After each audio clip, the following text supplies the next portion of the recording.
And finally, Brent Holloway bellowed, his voice slick with champagne and self-satisfaction. To project Chimera, the contract that will not just keep Aegis Dynamics afloat, but will launch us into the stratosphere. The conference room, lavishly decorated for the annual Christmas Eve party, erupted in applause. Employees in festive attire raised their glasses, their faces illuminated by the twinkling lights of a massive fir tree. Holloway, the company's young and ambitious CEO, beamed from the makeshift stage, absorbing the adoration. He was the king of this castle, a master of the universe in a tailored suit. His eyes swept across his domain, a smug smile playing on his lips, until they landed on a discordant note in his perfect symphony of success. In the corner, near the catering tables, an old man was quietly mopping up a spilt drink. He wore faded gray coveralls, the fabric worn thin at the knees and elbows. His movements were slow, deliberate, and utterly out of place amidst the revelry. Holloway's smile tightened into a sneer. He saw not a man doing his job, but an imperfection, a stain on his triumphant moment. He raised the microphone again, a cruel glint in his eye. "Hold on, everyone. It seems we have a party crasher who didn't get the memo." A nervous titter went through the crowd. "Hey, you, old man," he barked, pointing a manicured finger at the janitor. The old man, Samuel Croft, paused his work. He slowly straightened up, his back surprisingly straight for a man of his apparent age. He didn't turn his head, but his body language shifted, a subtle alignment of shoulders and feet that went unnoticed by everyone except one. Croft finally turned, his eyes, the color of a winter sky, calmly meeting the CEO's gaze from across the room. He held the mop in one hand, its wooden handle polished smooth by years of use. He said nothing. Holloway took this silence as defiance. "Are you deaf, Pops? I'm talking to you. This is a celebration for the people who actually contribute to this company's success. It's not a break room for the help. What is your name?" Samuel Croft's gaze remained steady. His voice, when it came, was quiet, raspy from disuse, yet it carried a strange sort of weight. "Croft," he said simply. Holloway scoffed, stepping down from the stage and striding toward him, parting the sea of employees like a petulant pharaoh. "Croft, is it? Well, Croft, let me explain something to you. This party, this bonus, this success," he said, gesturing around the room, "is for the innovators, the thinkers, the closers. It's for the people who bleed for Aegis Dynamics. What do? You push a broom. You wipe up our spills. You are, with all due respect, a necessary but entirely replaceable cog in a machine you couldn't possibly comprehend." The room had gone uncomfortably quiet. The festive music seemed to have faded away. This was no longer a celebration. It was a public execution. Croft's expression didn't change. He simply stood there, a pillar of calm in the storm of Holloway's ego. This infuriated the CEO even more. "Look at you," Holloway sneered, his voice dripping with condescension. "Standing there in your dirty overalls on Christmas Eve. Don't you have a family to go to? Or is this dusty corner the highlight of your year?"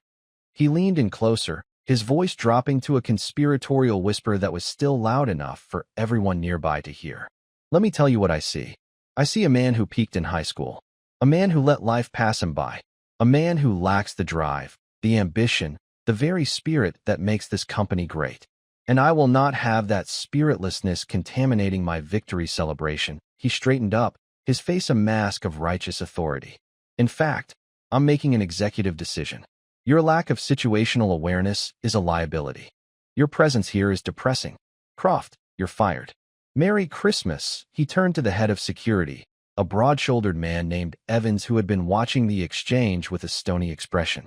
"Evans, escort Mr. Croft from the premises. Make sure he understands that his employment is terminated, effective immediately." Corporal Evans, as he still thought of himself despite being a civilian for a decade, felt a familiar, cold anger coiling in his gut. He had served 2 tours in the Helmand province. He'd seen real leaders, and he'd seen bullies who wore authority like a cheap suit. Brent Holloway was the latter. Evans despised him, but he was a professional. His job was to follow orders. He started to move toward the old janitor, his mind already calculating the most respectful way to handle this disgusting situation. But as he approached, he stopped. He'd seen Croft around the building for months, a quiet, ghost-like figure who did his work and disappeared. Evans had always felt there was something different about him, something he couldn't put his finger on. Now, under the harsh fluorescent lights of the conference room, with everyone's attention fixed on him, Evans saw it. It wasn't just one thing. It was a collection of tiny, almost imperceptible details that screamed at his marine-trained senses. It was the man's posture. Even when mopping, he didn't slouch. He stood from a solid base, his feet shoulder-width apart, his center of gravity low. It was the way his eyes constantly scanned the room, not with idle curiosity, but with a practiced, methodical sweep, cataloging exits, threats, and personnel. And then Evans saw the marker. It was on the old man's right forearm, just below the rolled-up sleeve of his coveralls. A faint, blurry shape, the ink faded to a pale blue-gray over decades. To the civilians in the room, it was a meaningless smudge. To Evans, it was like a lightning strike. A small, unmistakable trident. He felt the air leave his lungs. It couldn't be. Those guys were ghosts, legends. They didn't become janitors. But the posture, the eyes, the tattoo, it was a language only a select few could read, and it was telling a story that made Evans's blood run cold. "Sir," Evans said, his voice suddenly tight, addressing Holloway but looking at Croft. "Perhaps we could just let him finish his shift," Holloway whirled on him. "Did I ask for your opinion, Evans? Do your job. Get him out of my sight." Samuel Croft wasn't listening to the CEO anymore. The shouting, the insults, they were just noise, like the distant, unimportant chatter of birds. His mind had drifted, pulled back by the familiar sting of humiliation, a sensation he hadn't truly felt in over 50 years. He wasn't in a corporate party anymore. He was back in the mud and the cold, the acrid smell of cordite in his nostrils. A flash of memory, sharp and unwelcome. A young lieutenant, no older than Holloway, with the same arrogant sneer, questioning his team's readiness. "You and your men look more like pirates than soldiers, Croft. Is this some kind of joke?" He remembered the cold calm he'd felt then, the same calm he felt now. He had simply nodded and said, "We'll be ready, sir." 12 hours later, that same lieutenant was bleeding out in his arms, his arrogance washed away by terror, whispering apologies as Croft held pressure on the wound. Croft had saved him, of course. It was the job. He had learned long ago that the loudest voices were often the most fragile. True strength was quiet. It was enduring. It was getting the job done, no matter the cost, no matter the lack of recognition. He had built this company, Aegis Dynamics, from the ground up with two of his most trusted brothers, both long gone now. He'd used a proxy, a trust, a labyrinth of legal firewalls to hide his involvement. He wanted to build something that would last, something that would continue to protect the men and women in the field by giving them the best equipment imaginable. When his partners passed, he had stepped back, letting others run it, content to watch from a distance. But in recent years, under Holloway's leadership, the company's moral compass had started to drift. So he had come back, not as a founder, but as a janitor. The best way to see the true nature of a ship is from the bilge. You see what gets thrown away. You hear the whispers nobody thinks are important. You see the rot before it reaches the deck. And tonight, he had seen enough. Holloway, emboldened by Croft's continued silence, decided to twist the knife one last time. He snatched the mop from the old man's hand and tossed it aside. It clattered on the polished floor, a shockingly loud noise in the dead-silent room. "You won't be needing this anymore," he said with a final, triumphant smirk. "Evans, I'm not going to tell you again.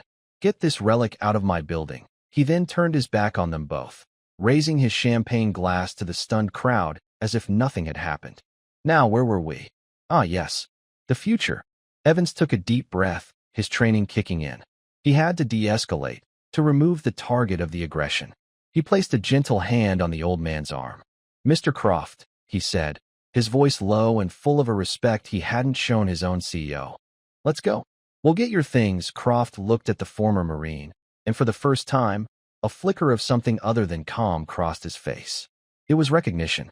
He saw the way Evans held himself, the subtle tension in his jaw, the deep-seated discipline in his eyes. He gave a single, almost imperceptible nod.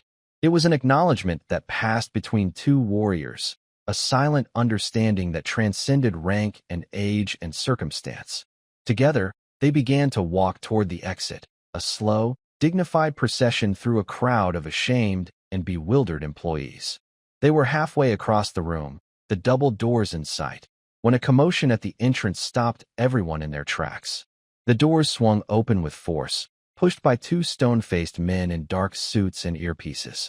They stepped aside, and two other figures entered the room, their presence immediately sucking all the remaining oxygen from the air. One was a civilian, a man in his late 60s with piercing eyes and a suit that cost more than Holloway's car.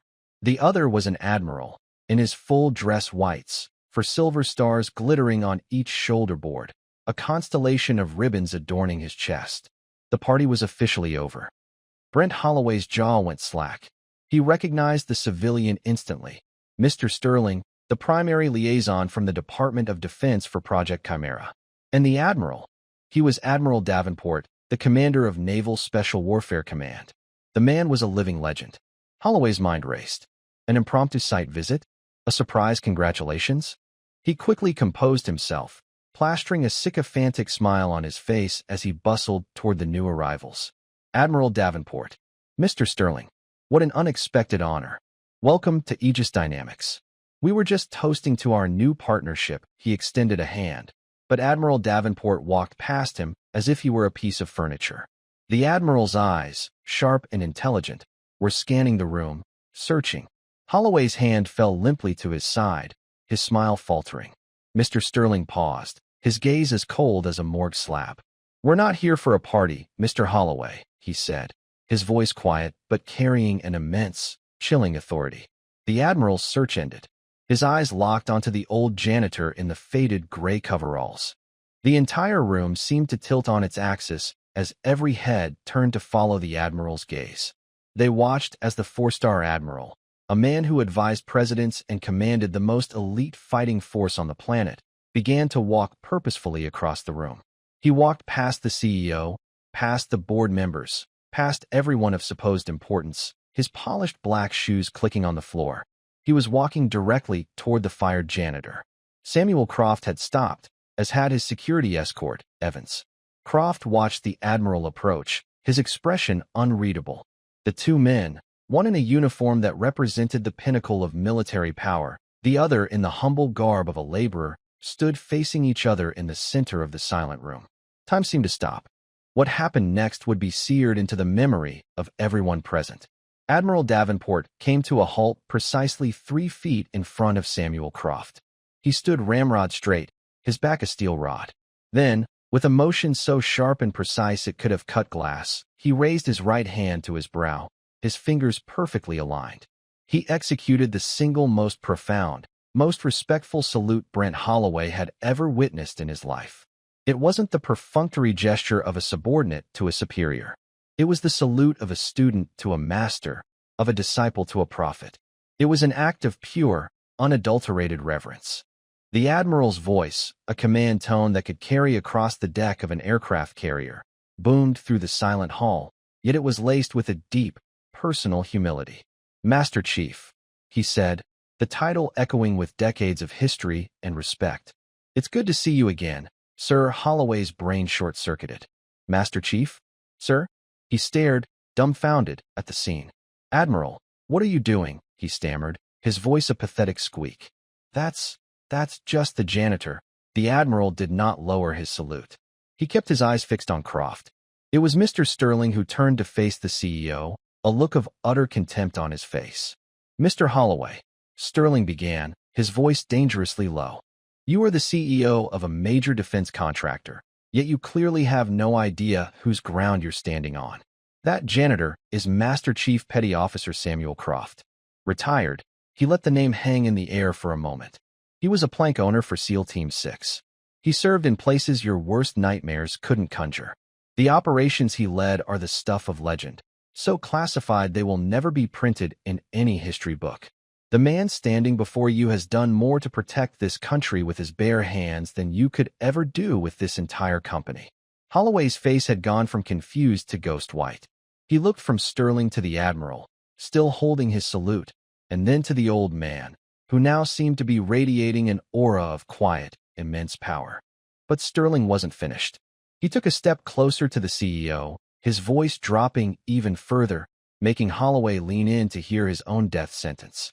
But that's only half the story, Sterling continued, a cruel smile touching his lips. You see, when Master Chief Croft retired, he didn't just fade away. He and his team had an idea. They wanted to build a company that would give operators the tools they themselves never had. A company built on integrity and a sacred promise to the warfighter. So they founded one. They called it Aegis Dynamics. The collective gasp in the room was audible. Holloway looked as if he'd been physically struck. That's impossible, he whispered. Sterling's smile widened. Oh, it's very possible. He put his entire life, his entire fortune, into a blind trust. He is the majority shareholder and the sole benefactor of the entity that owns this company. He's been working here as a janitor for the past year to see if the leadership, if you, were still honoring that original promise. And tonight, he got his answer. He paused, letting the weight of the words crush the CEO. Project Chimera? That contract wasn't awarded to Aegis Dynamics. It was awarded to him. The Pentagon made this deal because of their unshakable faith in Samuel Croft. He is the final signatory. You don't work for him. The contract works for him. And you, Mr. Holloway, you just publicly humiliated and fired the man who owns your job, your company, and the very contract you were celebrating. The silence that followed was absolute, broken only by the faint hum of the building's ventilation. Admiral Davenport finally lowered his salute, and a small, weary smile touched Samuel Croft's lips. He reached out and shook the Admiral's hand. Good to see you too, Thomas, he said quietly. You've done well. The Admiral simply nodded, his eyes filled with an emotion that looked like awe. Holloway stood frozen, his world utterly shattered. He opened and closed his mouth like a fish, but no sound came out. The arrogance, the confidence, the power, it had all evaporated, leaving behind a hollow, pathetic shell of a man. Croft then turned his attention from the Admiral to the security guard who had stood by his side. His gaze softened. Corporal Evans, he said, and the use of his old rank made Evans stand a little straighter. Thank you for your professionalism. He then glanced over at the paralyzed CEO. His voice wasn't angry or vengeful. It was just tired, filled with a quiet disappointment that was somehow more damning than any shouting could ever be. See that Mr. Holloway collects his personal effects from his office. His services are no longer required at my company. Evans nodded sharply. Yes, sir. The words felt more right, more true, than any order he had ever followed in the civilian world. Admiral Davenport placed a gentle hand on Croft's shoulder. Come on, Master Chief. Let's get you out of here. We have a lot to discuss, as the two legendary figures walked toward the exit, with Mr. Sterling following. The employees of Aegis Dynamics parted for them, their faces a mixture of shock, shame, and a dawning, profound respect. They weren't just looking at a janitor anymore. They were looking at a ghost, a hero, the quiet foundation upon which their entire world was built. Brent Holloway was left alone in the middle of the room, a pariah at his own party, a king dethroned on Christmas Eve, a loud, empty man finally silenced by the quiet strength of a true giant.